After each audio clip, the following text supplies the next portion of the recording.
Hello, and welcome back. I am your reader, JT.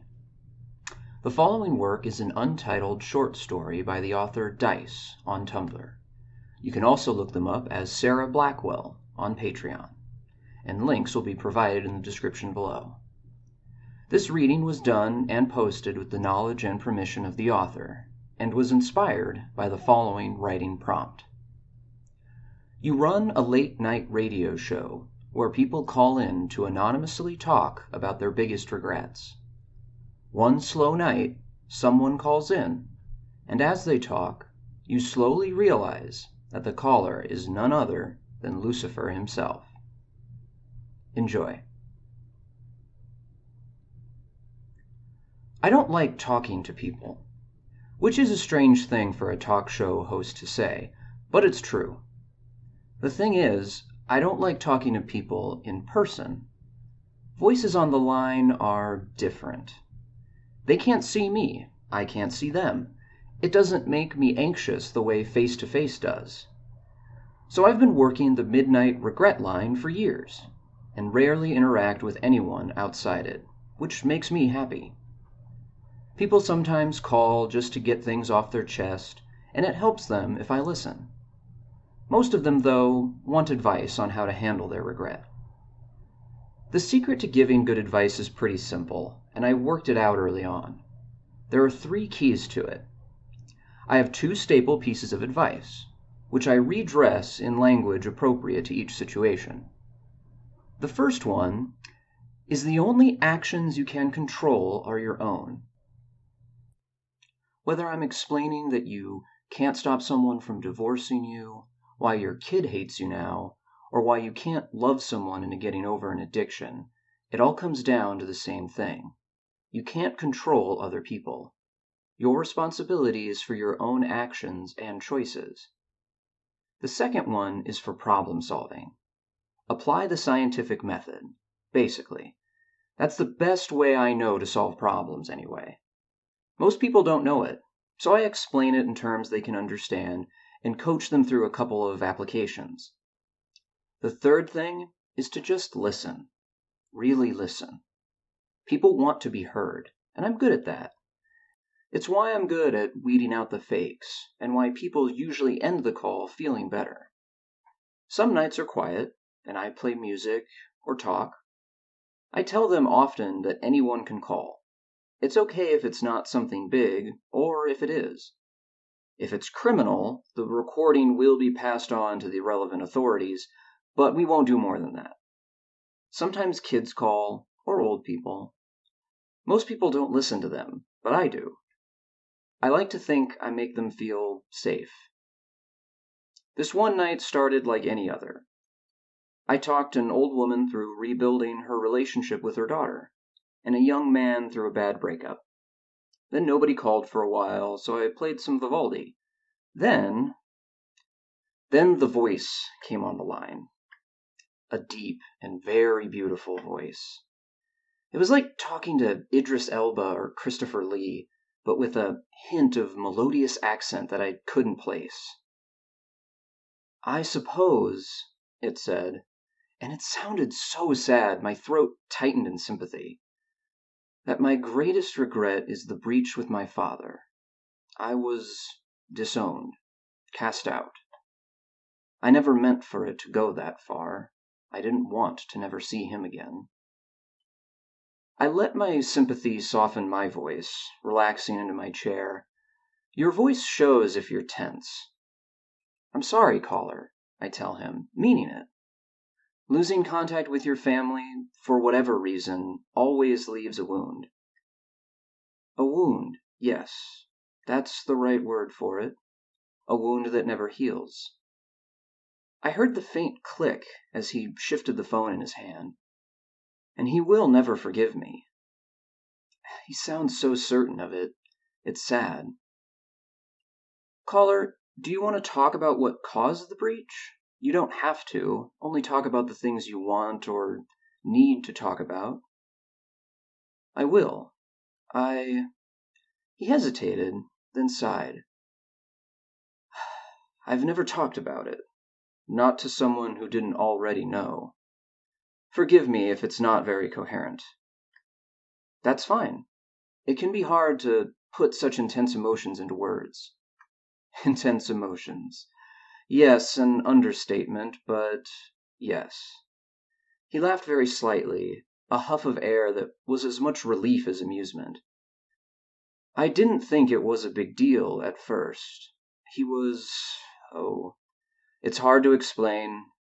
My father has always been autocratic. He didn't care to have his decisions or his judgment questioned, and he had favorites. Once I was one of them. The voice had turned sorrowful again, and then I argued with him. I told him he was wrong to his face. I sighed, recognizing the theme, if not the details. I understand. Some people don't handle disagreement well, and sooner or later we all tell our parents that they're wrong. It's part of growing up. Growing up? Yes, it was something like that. I wanted more independence. Free will, you could say. I believe, he added with a sudden note of passion in his voice, in free will. Without free will, there is no good or evil. There is no choice. There is only servitude. I nodded. You're so right, I told him, because it happened to be something I felt strongly about too.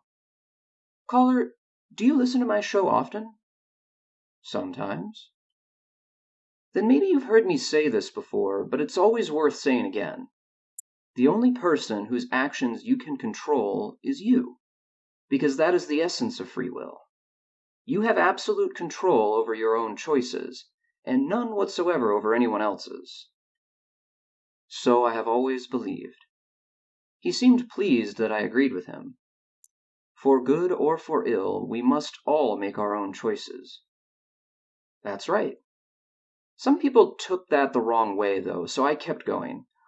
All you can do, all you can ever do, is make your own choices as best you can, and accept the consequences of those choices, whatever they are.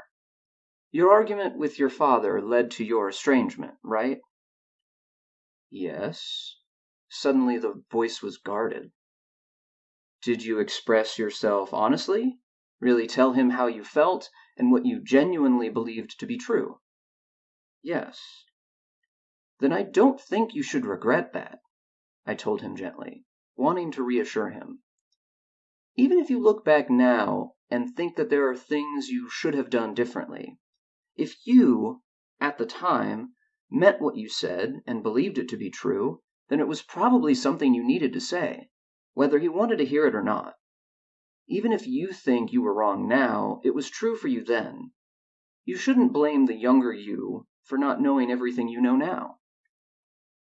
There was a long pause on the line, but I didn't rush him. People need time sometimes. I hadn't thought of it that way, he said slowly. But you're right. You are. I was so young and sheltered before that happened. I didn't know then what I know now.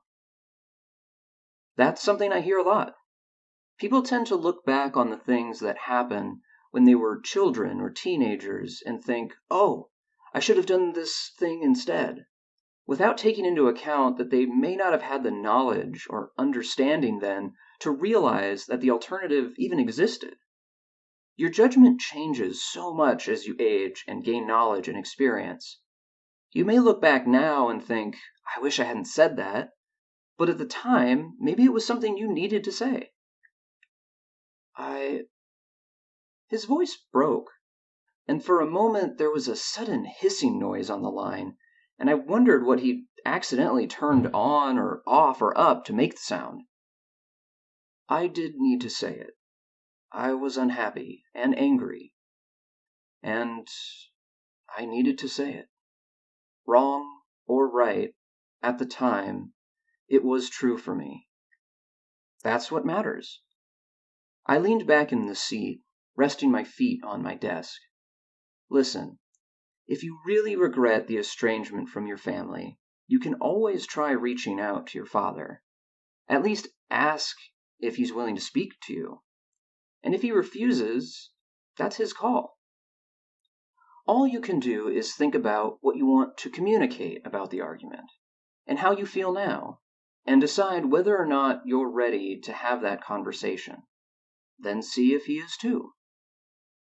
He cast me out, the voice said sorrowfully, and something in it this time sent a shock down my spine, so intense I nearly fell out of my chair. I can't explain it, but I could feel the voice, the terrible sorrow and resentment and pain, like the sun on my skin. I felt emotions, for a moment, far vaster than any simple human emotion. I felt the weight of eons in it, the pain not of a decade or a lifetime, but of eternity, a pain that would never, ever be relieved. He cast me out, the voice mourned, and it was all around me as well as in my ear, and he will never forgive me nor take me back. I was raised Catholic, though I broke with the church a long time ago. I knew enough to recognize those words, and other things he'd said. My brain was trying to fly in some emergency common sense, telling me that I was hallucinating or dreaming or having some kind of bad trip, but I knew. But I also knew that here and now it didn't matter. The whole point of the show was that anyone could call. Anyone could talk to someone who would just listen to them. And this might not be a human anyone, but it was an anyone in pain, reaching out, for the first time since, when, ever? I couldn't fuck this up. Not for an ordinary person or someone else. So I swallowed hard and leaned back in my chair again. "Caller, listen to me," I said quietly. "I want to tell you something that someone told me once.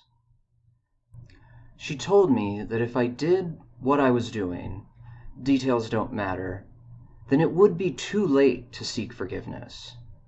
And that was complete bullshit, because it is never too late to seek forgiveness.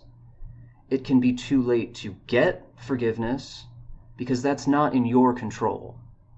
The person doing the forgiving is the one who makes that call. But it is never, ever too late to try. No matter where your choices have taken you, no matter how much you regret them, it is never, ever too late to look back at them and think, I regret that. I wish I hadn't done it, and try to make up for it. You may not succeed, but it is never too late to try. And listen, it is never too late to forgive yourself either. If you don't regret your actions, if you genuinely believe that you did the best you could, sometimes the person you need to stop being mad at is you. Really. Really. If you look back, really examined what happened then, and still feel like you were right and the reaction was unfair, then that's okay too. A parent is responsible for their child in a way no one else ever can be. If you were wrong, he should have explained. He should have helped you to understand. If you were just hurt and angry and lashing out, he should have been willing to acknowledge that. It is okay to be hurt that he turned you away instead of trying to reach an understanding with you. And it's okay if you don't feel ready to forgive him yet. What you do need is to get right with yourself. Right with myself. The terrible ocean of sorrow was still there, but the puzzlement helped give it a little distance. That's all any of us can do, dude. It slipped out, and I wondered if you got the red-hot pokers for calling the fallen one dude. We're all alone in our own heads. Only you can decide what you've done that you're at peace with, and what you need to work on or make up for. Only you can decide which of those things are which. Listen, do you watch TV? You got Netflix? Yes. There's this one episode of One Day at a Time. It's in season 2, where a character who's had a major break with her father, just like you, finally confronts him. And she tells him how much he hurt her by rejecting her, and how much she's learned about herself in their time apart. And at the end of that speech, she tells him, "You're going to miss a lot, and that sucks, because I'm pretty great." And look, I'm not a therapist, but that really spoke to me, and I think it might to you too.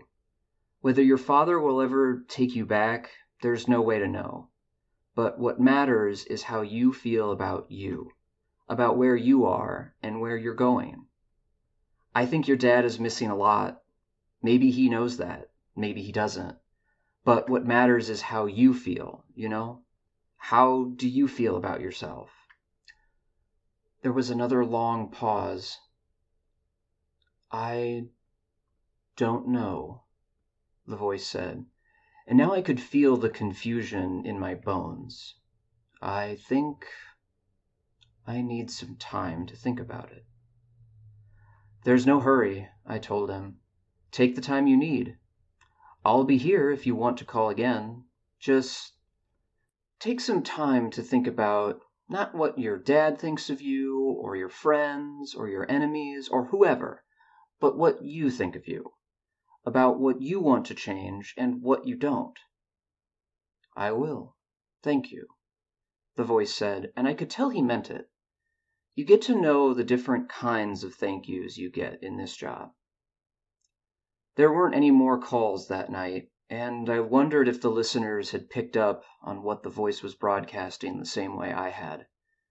I hoped not. That was a lot to drop on someone, and at least I was getting paid for it. When I left work at 3, a tall figure was standing under a streetlight outside. I couldn't have said what he was wearing afterwards. Something dark and muffling.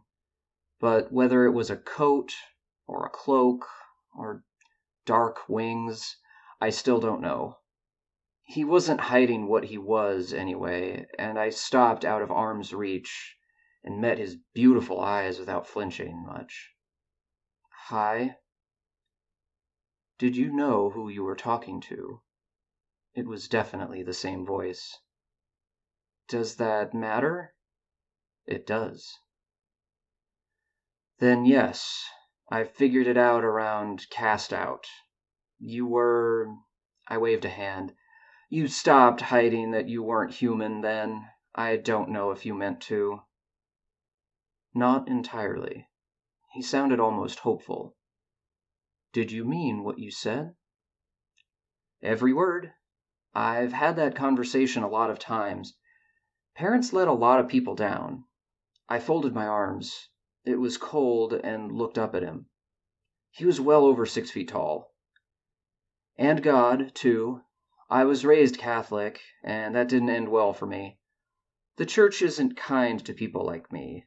I'm not inclined to take its word for who was wrong in your break with your father." He nodded slowly. "They told you you would be mine unless you denied a part of yourself." And they were wrong. Even if damnation is a real thing, which I'm still not sure I believe, even standing here talking to you, I do believe that they were wrong about me. I am a good person. I choose to do good every day, to help people. And nobody's decisions define me but mine. I was really glad I didn't have to lie. He was being friendly right now, but I had a strong feeling that lying to him wouldn't end well for me. "From what I know about you, you've spent eons defining yourself by what someone else told you that you were, or had to be, and that's a shitty way to live. What matters are the choices you make, not the ones other people make for you. I believe in free will, too." He smiled, showing very sharp teeth. "And if I decide to do something dreadful?" "Then that, sir, is on you. Not me. Not your father. You." Free will doesn't mean freedom from consequences." He laughed, and bowed, and disappeared. I called in sick to work for a couple of days after that, because no Catholic, however lapsed, handles a face-to-face with Lucifer well. So far, he hasn't called back. I don't know if he will. But I stand by what I said. Parents can be wrong, and the church can be wrong, and people who think they know all about you can be wrong. All you can do, really, is work on your own regrets and make your own choices. The world hasn't ended, so I can't have fucked it up too bad. Last night I got a call from a voice that rang like bells. She was complaining that her husband had left her, but her explanation of why involved 3 different trips to the netherworld, a bandit woman, and the ingratitude of the people of Mesopotamia, who forgot their gods. Telling someone who's probably a goddess that she needs to really examine her own actions isn't fun, for the record. As far as I can tell, time stopped for that call, and nobody remembers it but me. Something started with that first call. I don't know where it's going to go, but I think I need to brush up on more than one theology if I want to get through it.